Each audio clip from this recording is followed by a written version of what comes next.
Thank you. Hello, my name is Jim Rose. I did pass out a handout, and I'm going to have to go way off script because of everything I've heard tonight. I'm going to try to get it all in before the buzzer, so okay.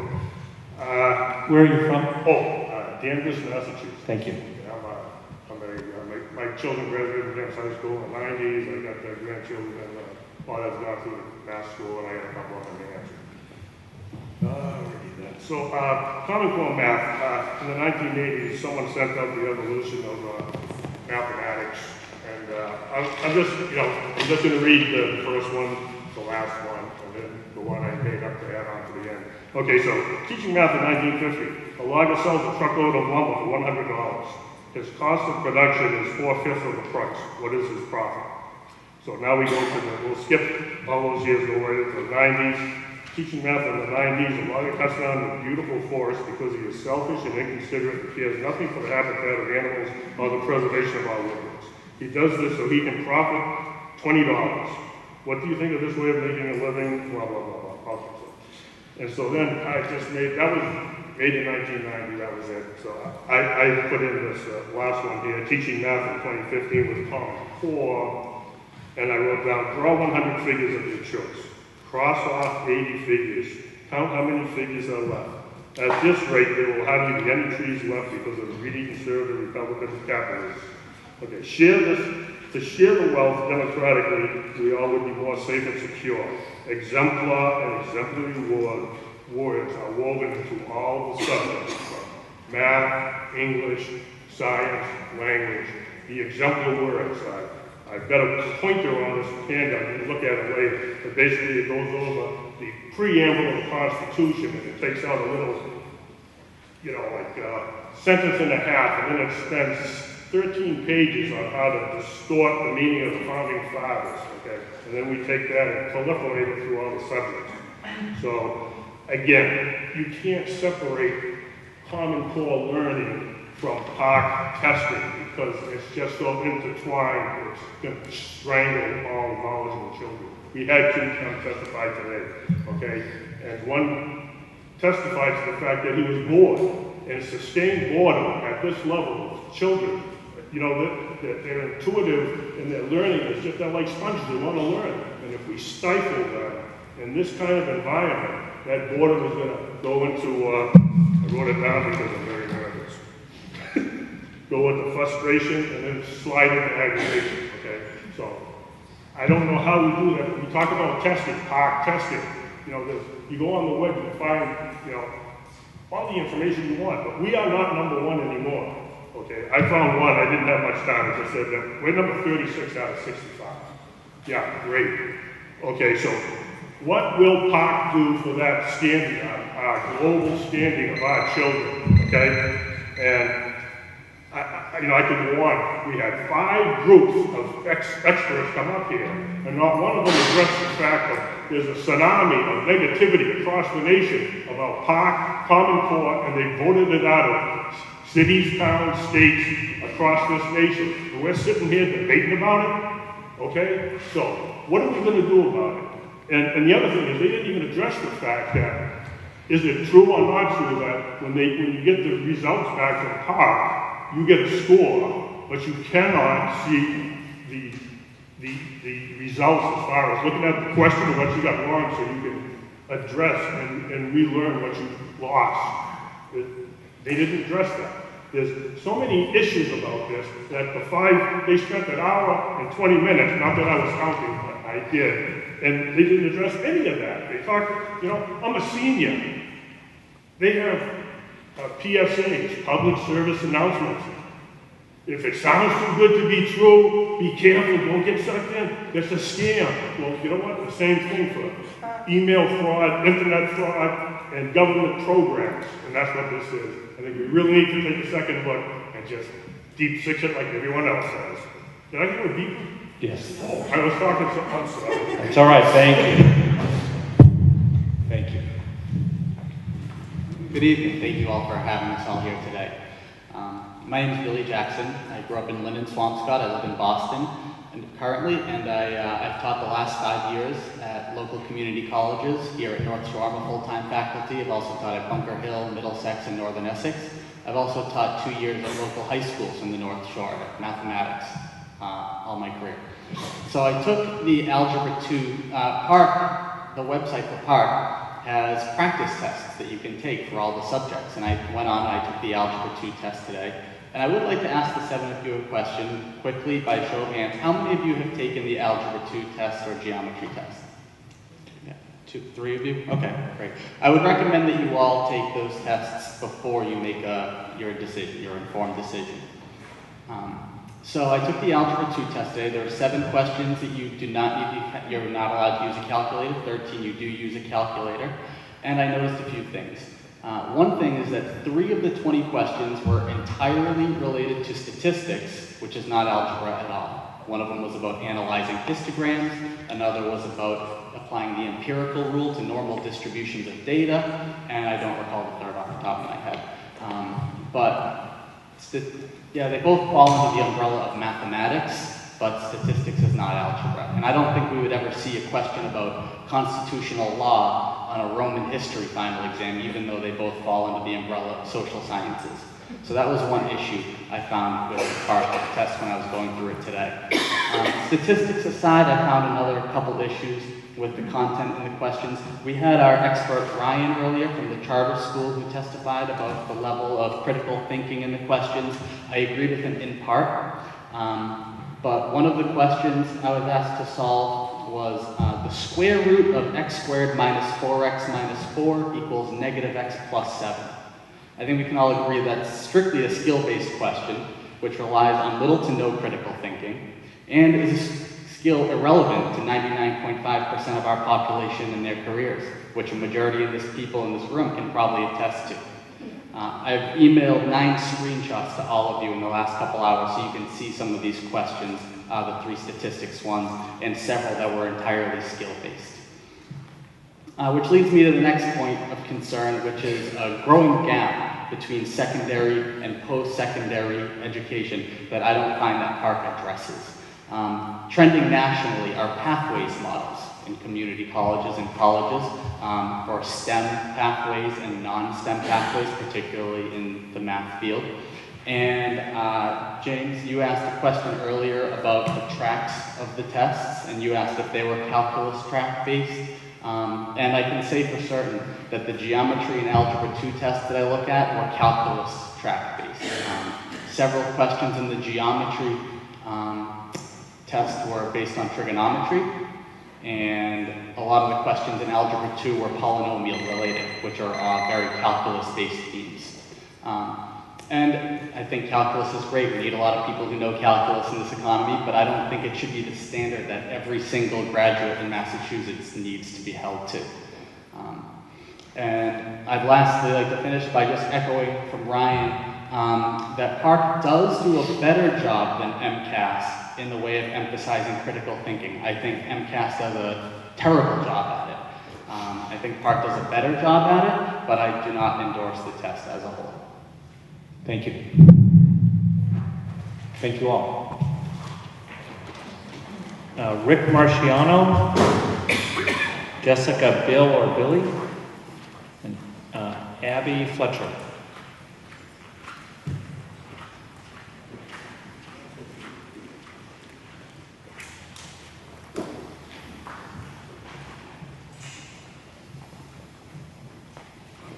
Who, let's see, are you Jessica? Abby. Okay, Robin Newhall. Robin? Yes? Okay.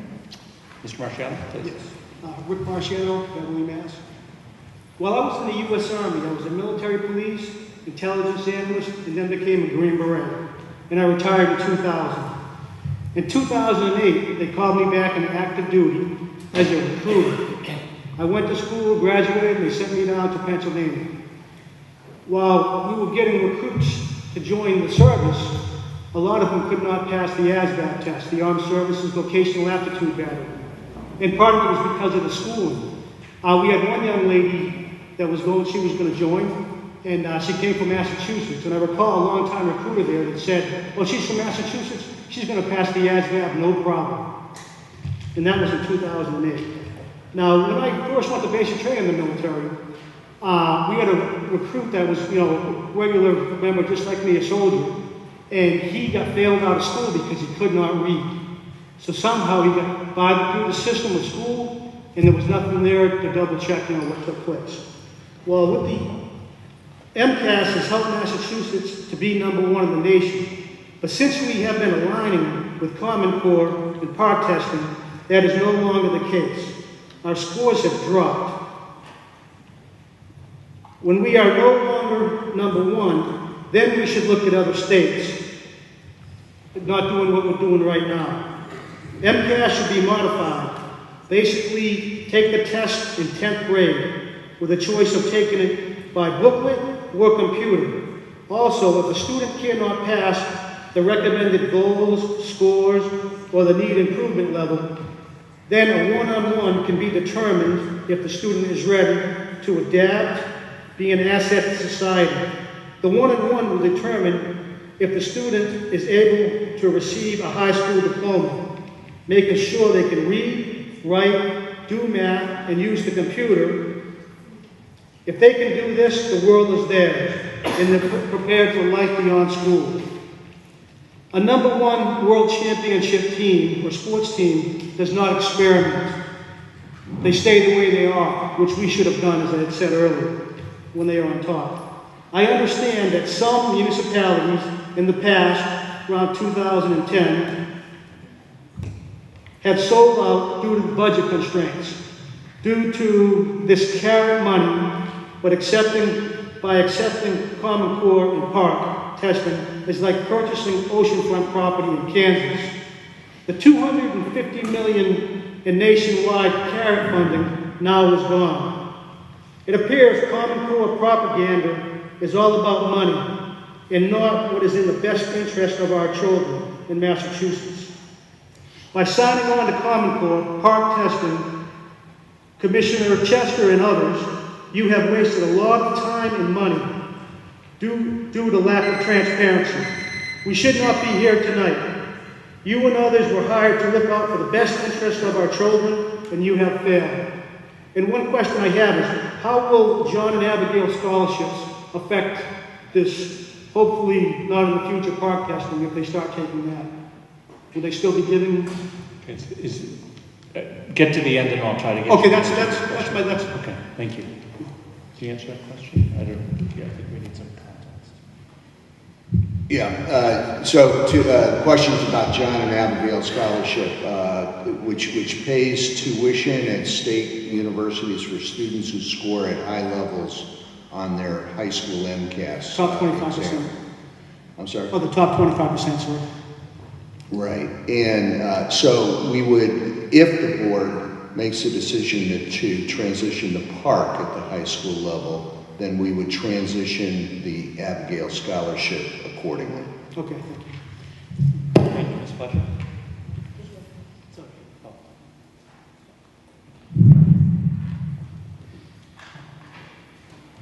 Thank you, members of the board. Thank you for your patience. My name is Abby Fletcher. I'm currently an ELA teacher in the Lynn Public School System, also a licensed reading specialist. My question is, who determined that any of this kind and level of standardized testing was a good idea or necessary to help children be successful?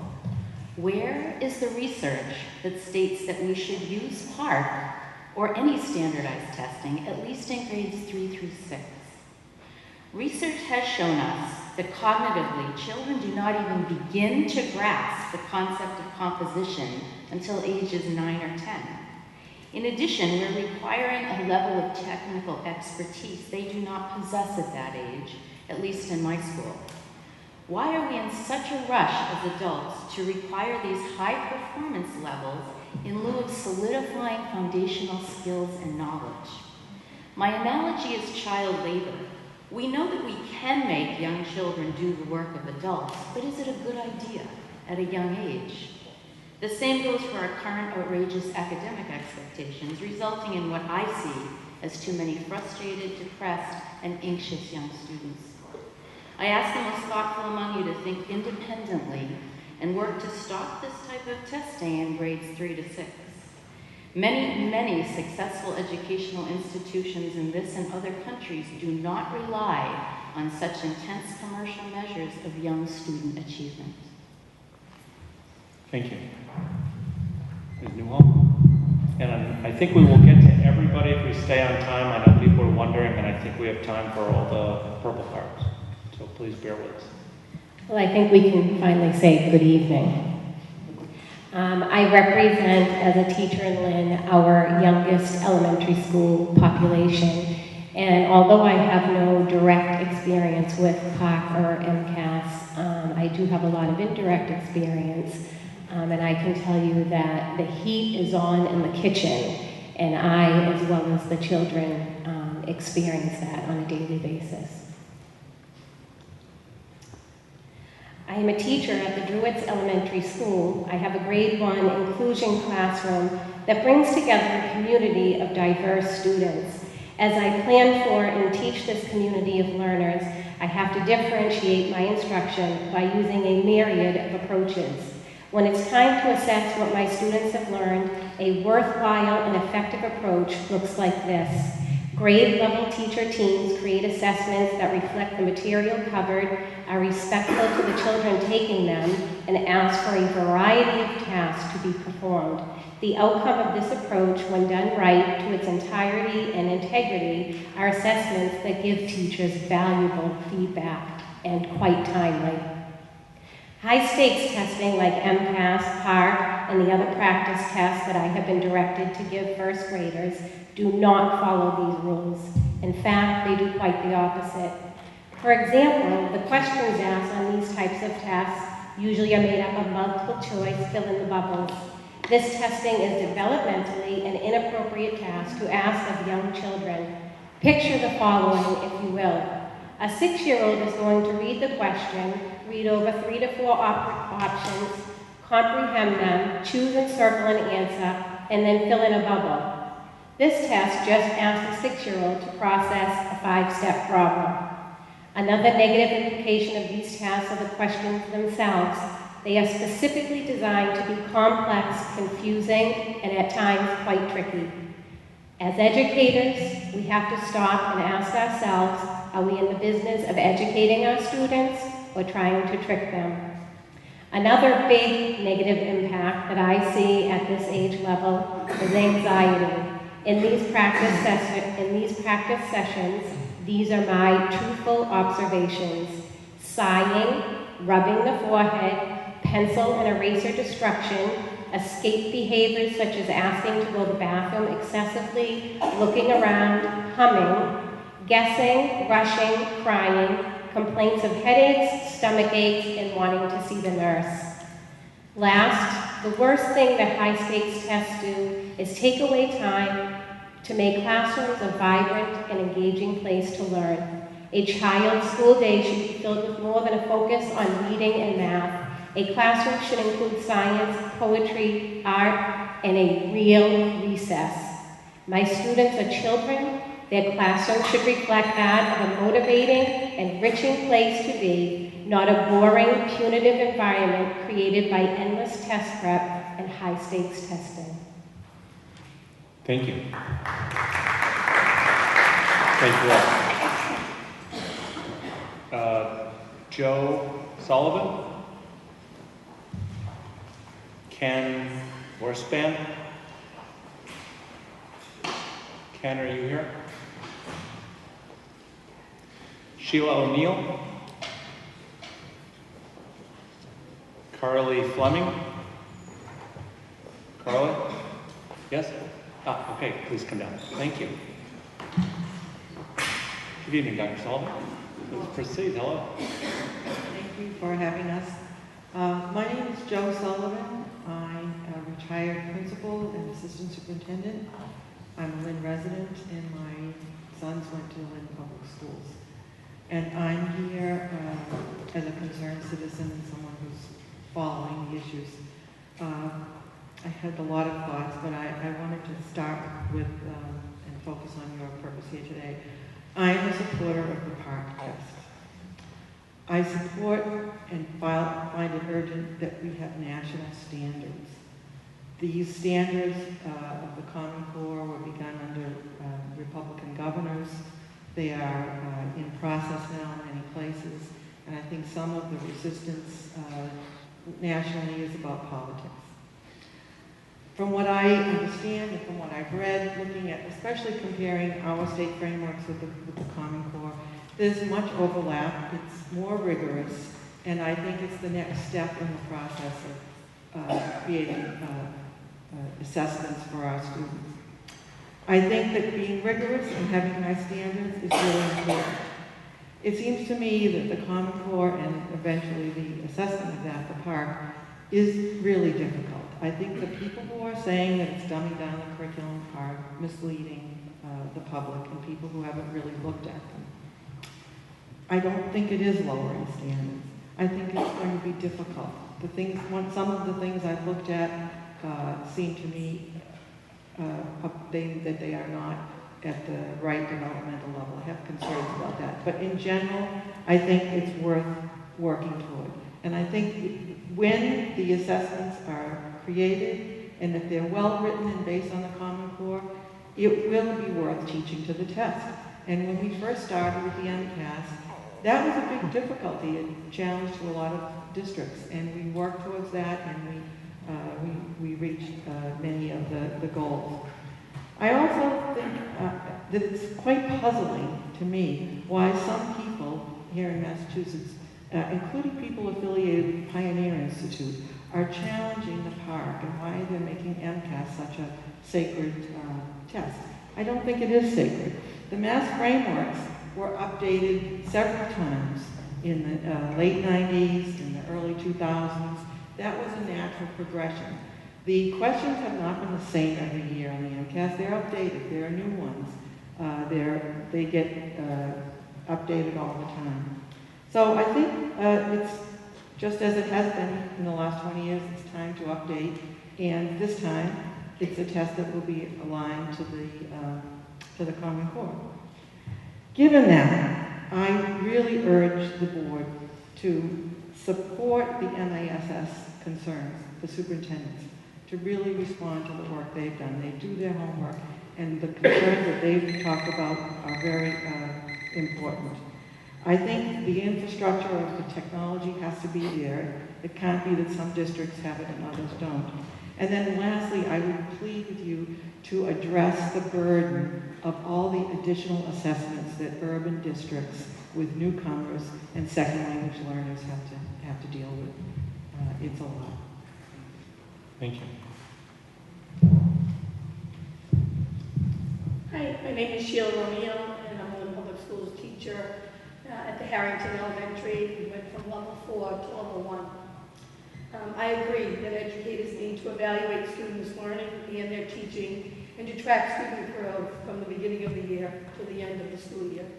But high stakes testing does not accomplish this task. First of all, high stakes testing is done in March, April, and May of the school year.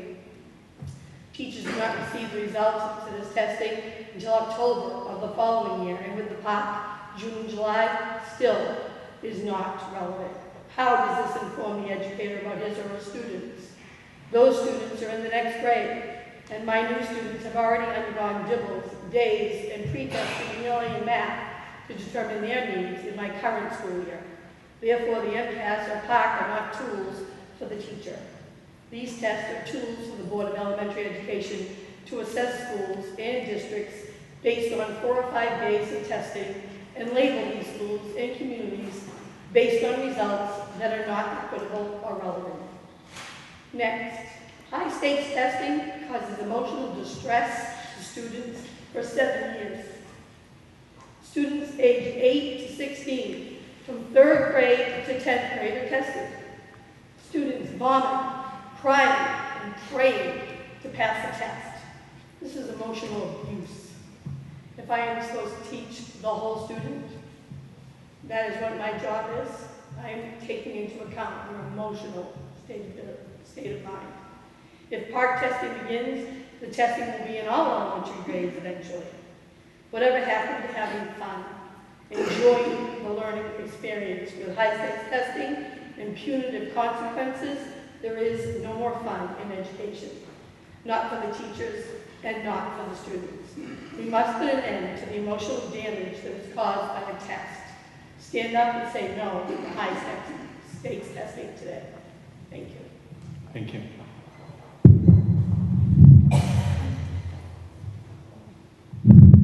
My name is Carly Fleming, and I'm a middle school special education teacher at Salem Academy Charter School. I am here today to share the recommendations of a group of Massachusetts Teaching Policy Fellows regarding the park assessment. The Teach Plus Policy Fellows are urban public school teachers from across Massachusetts, serving a wide range of grades and subjects, and we recommend the statewide adoption of park. I support the adoption of park because it is well aligned to the rigorous standards that I teach each day. Administering the park assessments this spring myself and gathering student input has only solidified my belief that park is a better fit for my students than MCAS. After our administration of park, I had my 7th and 8th graders complete surveys about their experience with the park PBA and end-of-year assessments and compare these with their past experience on the ELA MCAS. On this, 80% of my students reported that they preferred park, most of whom reported that they found the park more challenging, but that they felt that they were sufficiently prepared for the test and were also in favor of the shorter testing sessions. But it's not just my students who prefer the park. Earlier this fall, Teach Plus hosted 2 day-long events in which 350 teachers from 74 Massachusetts districts closely examined park sample items and provided feedback to park on both their quality and rigor.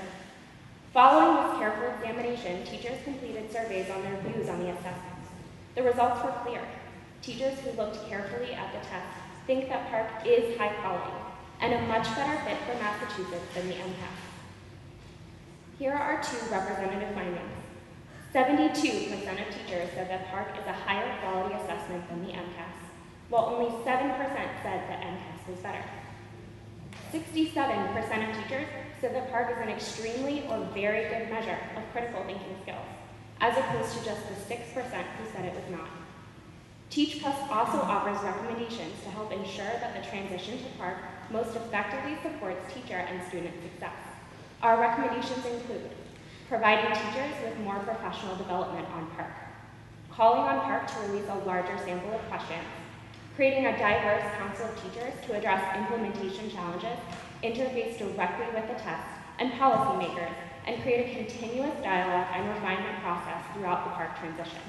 And lastly, to encourage districts to eliminate unnecessary tests that were used before park, taking full advantage of the fact that park is rigorous and aligned to the Common Core, as well as protecting essential time for instruction. We know that this will be a hard transition to a new test, but it is worth it. There is nothing more important than teaching the skills that my students will need in the world, and we need an assessment that will help ensure that they are on their way. Thank you. Thank you. Yes, Penny? Representative. I have a question for our first testifier. What can the state do, or the Board of Education, to decrease the use of other mandated tests in urban districts other than the standards-based test that we're looking for? Well, I guess I would think part of this is, I think the high stakes part isn't just the high school graduation, it's the accountability, the labeling, the level 1, the level 3, the level 4. My work experience was Salem, Malden, Cambridge, and Randolph, all small urban with a lot of ELL students. And I have a list here of some of the assessments, and I think they're urged, encouraged as part of the work supervised by DESE in trying to improve the situation in schools.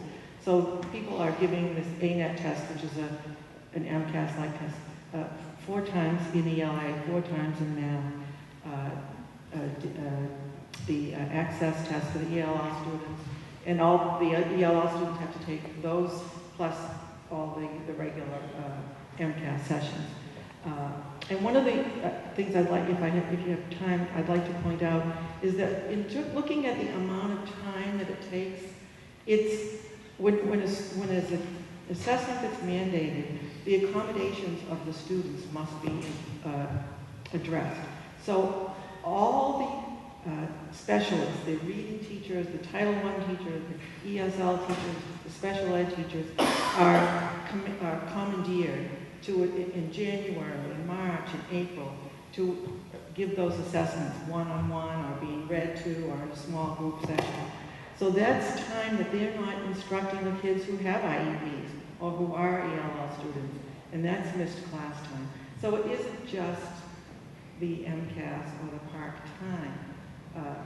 So I think helping districts find other ways to assess and just reduce the number. You know, have they aim at fewer times, not 8. You know, having some of the other assessments determined or feedback from teachers. I understand the teachers who have to give these individual assessments of the ELL students, for example, the one-on-one, they find them helpful, so they don't complain about that, because testing a kid's oral language, listening skills, speaking is helpful to them in the classroom. But I think the onslaught on the ground is what we don't always see. Thank you. Thank you very much. Thank you all. Last panel, Carrie Lorenzo, Shakir Gregory, and Sarah Brady. And this just did. Okay, 2 more. So we'll have 2 more panels. Ms. Lorenzo?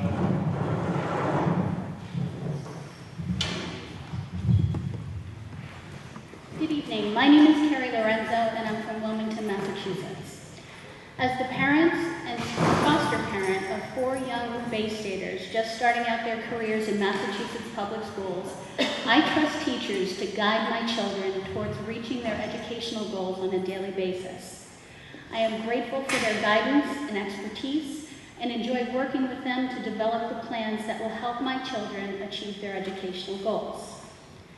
That being said, I'd be a fool to simply roll the dice and hope for the best without testing, without checking, assessing, and evaluating the choices I've made to ensure they are working for my children. I'd be forced to fly blind without any clue whether we got it right.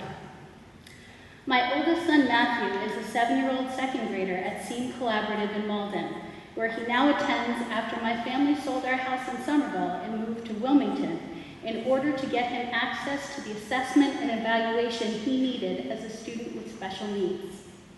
As Matthew's mom, I need to know whether the plan of action we are taking is working, and I can't simply sit back and wait and see. During these formative years, it is crucial that I be armed with the information I need about where he is academically. MCAS and hopefully PARC will be a crucial part of that determination. The recent legislative hearing on proposals to abandon assessment tests presents a fairly frightening prospect for parents across the Commonwealth, that we may be dangerously close to falling back into those dark days when some students were able to slip through the cracks and graduate while barely being able to read. As a product of the Somerville Public Schools in the 90s, I remember those days. Since passing the 10th grade MCAS test became a graduation requirement, students are graduating from high school better prepared for college and careers. Isn't that what we all want? And with evolving technology, it just makes sense that the testing of students would also have to evolve as well, which is why I fully endorse the implementation of PARC. Tossing out the test because it makes some adults and some special interest groups feel uncomfortable seems short-sighted and foolish. Because in our education system, the only special interest group we should be interested in are our children. As a parent, I want to know that my children are learning. And if there is a problem, we are able to step in and correct it before the train gets too far down the tracks. We should be looking to the leadership of U.S. Senator Elizabeth Warren, who warned all of us to remember the days when government was, quote, really good at shuffling tax dollars out the door, but not very good at improving student achievement. When it comes to my children's education, as much as I love their teachers, I'm not willing to leave their futures to chance. This is one situation where there are no second chances or do-overs. Our children deserve more than just our good intentions. They deserve the high-quality education they have been promised. Thank you.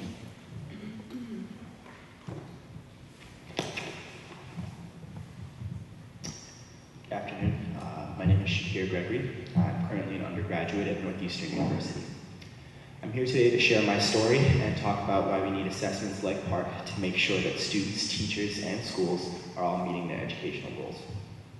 Throughout my life, I've lived in low-income neighborhoods. I've seen the effects that poverty can have on a community, and I've seen how hard it is to overcome those effects. And I know firsthand just how hard it is because I'm currently trying to overcome a childhood of poverty myself. My family immigrated to this country a few years before I was born. I grew up with an extended family, including several cousins, and from an early age, I could see that while I loved going to school, some of my cousins did not feel the same way. Year after year, we went from grade to grade and school to school together. However, while I worked hard toward a goal of going to college, I saw some of my cousins drift further and further away from even finishing high school. I don't know exactly where our paths started to diverge, but what I do know is that this fall I will be entering my senior year at Northeastern University, and 2 of my cousins are currently in prison. I have watched the school to prison pipeline claim members of my family, and I'm speaking to you today to make sure that Massachusetts does not make my mistake. We need accountability in schools, and I can only imagine where my cousins would be today if someone had caught on and intervened with them. Instead, their challenges went unaddressed and ignored until it was far too late. You can't take someone in the 10th grade who's reading at a 5th grade level and make up for years of instruction. It'll be expensive, time-consuming, and difficult. You can, however, take a 4th grader reading at a 3rd grade level and help them catch up. To do that, however, we need to catch the problem early before it gets worse. It's cheaper, simpler, and easier in the long run to do some version of annual testing. The way to address how much we test isn't to throw out accountability, but instead to find a smarter test that can reduce the need for multiple assessments. PARCC can be that test if we give it a chance. I'm not the only one who thinks so either. Many civil rights groups have come out to support Common Core at the national level because they've seen what I've seen and they've lived my story. It's no coincidence that major national civil rights groups like the NAACP, the National Council on the Raza, the National Urban League, and the National Disability Rights Network are all working together to support Common Core. They know what's at stake, and they don't want to stress people out. They just want a reasonable, objective way to make sure that our kids are learning. I hope that my story can provide at least one example of why we test and why we need PARCC in Massachusetts. Thank you. Thank you. Sarah Brody. I am a parent of a 3rd grader and a 6th grader. I also teach in the state of Rhode Island as a world language teacher. I serve as the chair of the special education parent advisory committee in the town of Medway, which, by the way, was very inconvenient, all of the locations of all of these forums. My grandfather was a Superior Court judge and he loved a good debate, so thank you for providing us with the opportunity of presenting our case to you. He would tell me to stick to the facts, so I will try as best as I can to stick to the facts. The MCAS was designed by pre-K through 20 educators, so that is pre-kindergarten through 20, which is far past higher education. And it was designed with the principles of backwards design. Where do we want our children to be? Where do they need to be? Where do they need to be along the way in order to get there? And so I would love to say that I could say the same about PARCC, but nobody knows. All of the records regarding the PARCC meetings and the development of the test are kept secret. Who was on that committee is anybody's guess, because that has not been publicly put out there. All the members of the MCAS design team were publicly recorded and have gone on record as to what their roles in that development of the assessment were. There's a focus on literature in the MCAS, therefore critical thinking. We have been highly successful in the state of Massachusetts on the NAEP, the Nation's Report Card. The world ranking and the International Test of Progress has been proven. We are top in the world in Massachusetts under MCAS. And park very, very well may be the future of education, but nobody knows, and it's all kept in secret. So I don't know what teachers were saying that they looked over the test materials and felt that they were sufficient questions and that they were adequately testing our children. I signed a piece of paper that said that I cannot look over my children's shoulders as I'm a test administrator. I signed a piece of paper. I can show you that piece of paper, except that there's a provision in that piece of paper that says that I can't show you that piece of paper.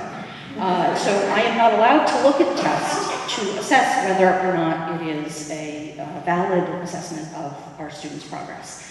You will notice that teachers are absent from this debate, noticeably absent from this debate. The MTA, the Mass Teachers Association, the AFT, the NEA Rhode Island, most of your teachers' associations have come out with speaking against the park as our assessment of our students. And part of the reason is that it's all done in secrecy. Pearson is a multi-billion-dollar corporation that is benefiting from our children, data mining our children against federal law, and there really is nothing that I can speak to about park and the assessment of park except as an administrator of the test. When I took the test to prepare for the testing, they asked me questions that were completely unrelated to the role that I said that I was participating in. And if that's any indicator of how the test is being administered to children, that as an administrator of that test and an adult and able to look at the various different things and assess, college educated, I have a master's degree, you know, if that's what we're testing our children on, I don't buy it. On the other hand, the MCAS results the test questions are put out there each year for teachers to, again, use backwards design. Use those as where do we want our students to be, what do we want them to be able to do, and use them as a resource within the classroom. And I see my children using those resources in order to learn the things that they need to learn and the skills within the Massachusetts frameworks. It aligns with the frameworks, and park, it's unknown. And Mr. Chester, I have to ask you to recuse yourself from this debate. There's an indicator of impropriety, there is an indicator of a conflict of interest, and you should be recusing yourself as somebody who is, there is a implication of a conflict of interest. Okay, thank you. So thank you all for coming and sharing your stories. I will respond in this case that it's the board's responsibility and we have counsel, and if we felt there was a conflict or an impropriety, we would act on it. We do not. Thank you. Two more, Beth Contos and Nancy Lipinski.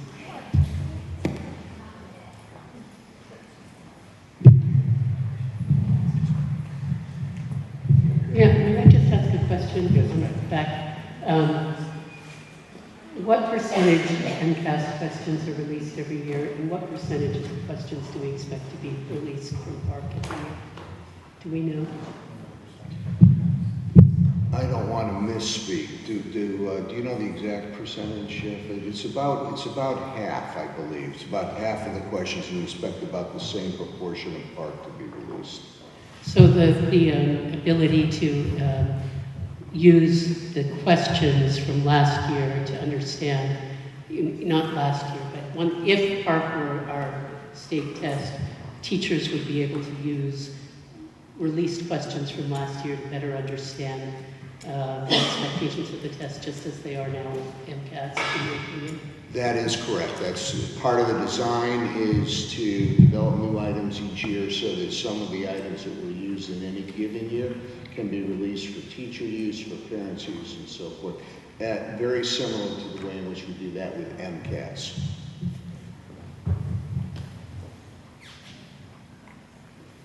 My name is Nancy Lipinski. I'm a parent of a 7th grader in the Massachusetts Public School. In what town are you from? Salem, Mass. Welcome. Thank you. I would like to vote in favor of MCAS over park, simply because I think that park is unproven and there hasn't been enough research to show that it is a better test.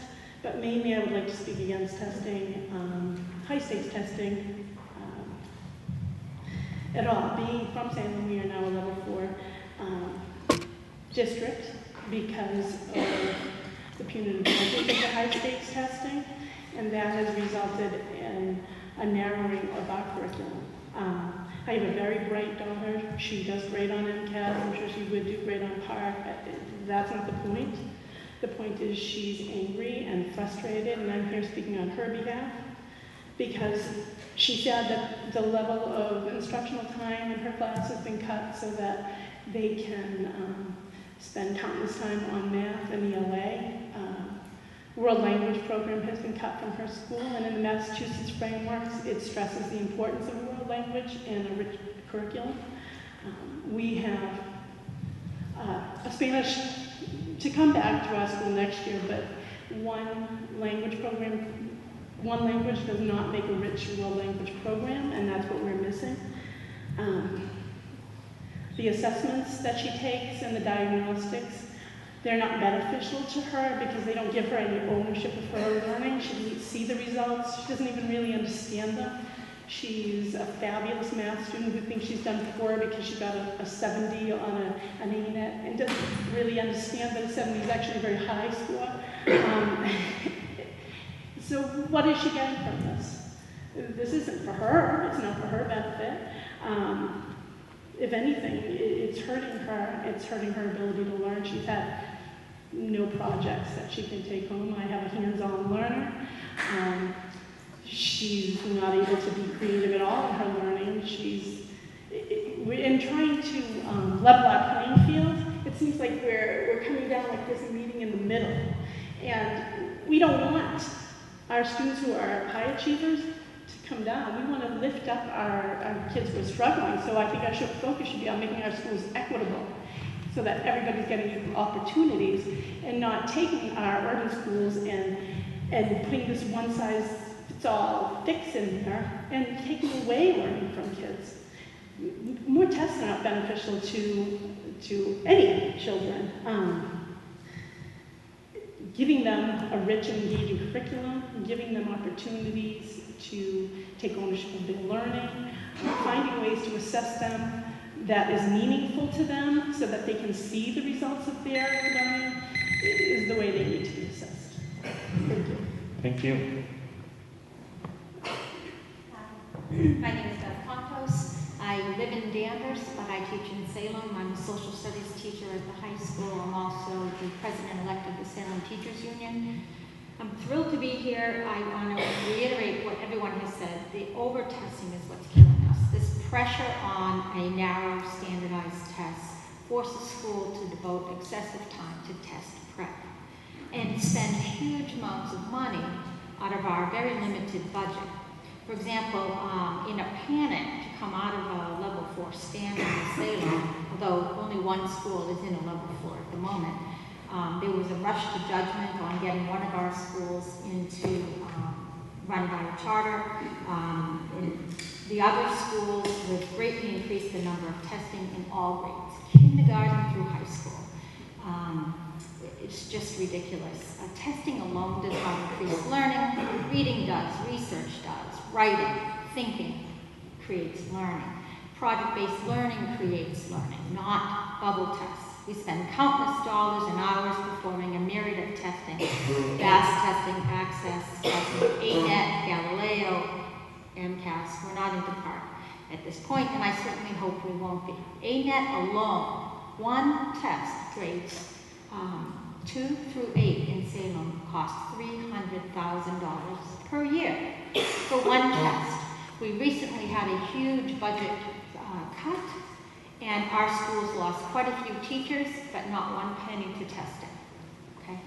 They remained in place, and it does not improve our learning continually to test. I implore you to consider the human and budgetary costs to our schools, to take the pressure and the profit out of education process, and the real civil rights inequity that's going on in our school is the underfunding of our schools and the improper spending of our budgets towards test spending instead of the development of our people, our children, and our staff to deliver to them. Thank you for taking this time. Appreciate it. Thank you. Thank you. For the first time, we got everyone in pretty much the allotted time. Thank you very much. The meeting is adjourned. The board has a regular scheduled meeting tomorrow in Malden. We have one more park hearing for anyone who's interested in street.